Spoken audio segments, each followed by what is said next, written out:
Okay, so I just went ahead and got these back out of the freezer so I can put them all on the same board. Notice that I have the smaller part of the egg towards the outer side of the board. That way I can just kind of turn it as I'm piping. Because for these to be little bunnies and chicks, we have to do a little bit of piping on them. So this is just regular old white, standard white decorator buttercream. Okay, kind of a medium to a thick consistency. I don't really use real stiff anytime, really. It's usually more of a medium consistency. So you just put it in a bag, and the bag needs to have a coupler on it. Okay, now I don't need the coupler ring, so I'm going to take that off. And then the coupler, there's some couplers out there that have that little indent out of them, in that little indentation thing. You want a coupler that's all round. There's plenty of companies that make the ones that are all round like that, because we're going to basically be using this as a tip. Okay, so if I put more in the bag than my hand can handle, this is what I do. I just squeeze some here and then twist this so I have my extra backup here.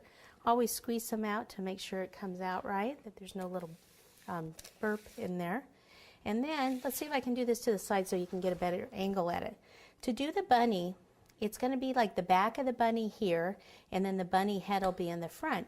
So what I want to do is hold the bag not right at 90 degrees and not really at 45. This is 45. If it's too low like this, the buttercream will usually just shoot off the back of it. So up a little bit higher, and I want to squeeze, keeping the tip slightly embedded in the icing. Keep squeezing until it fills in this whole area here, and then move the tips forward and lower. It's almost like doing a balloon. Okay, like so. Can you see a good view of that? Let me do another one.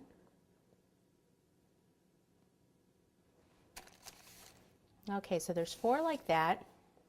And then for the heads, for the bunny, you just go back to the front here, and you right at the front, and this is more of a 45-degree angle. You just want to squeeze, stop squeezing, and then kind of go like this with the tip so you don't get a point there.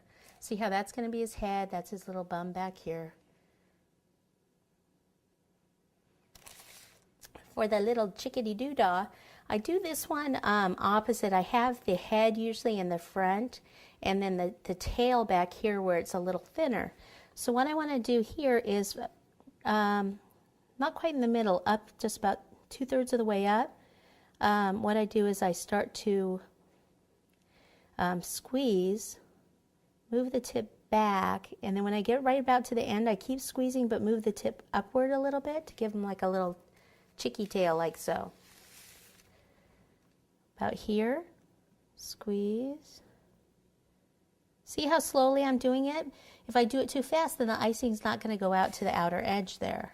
Okay, so then the front, we just need a round head again for the front. Okay, so the head's just about the same as for the rabbit. Okay, now these have to go back in the freezer until the buttercream is frozen. Okay, we can't dip these if the buttercream's soft, because it's just going to go in your chocolate and make a big mess. Back in the freezer until the buttercream is frozen. How long? Depends on your freezer. You'll know when it's frozen by touch.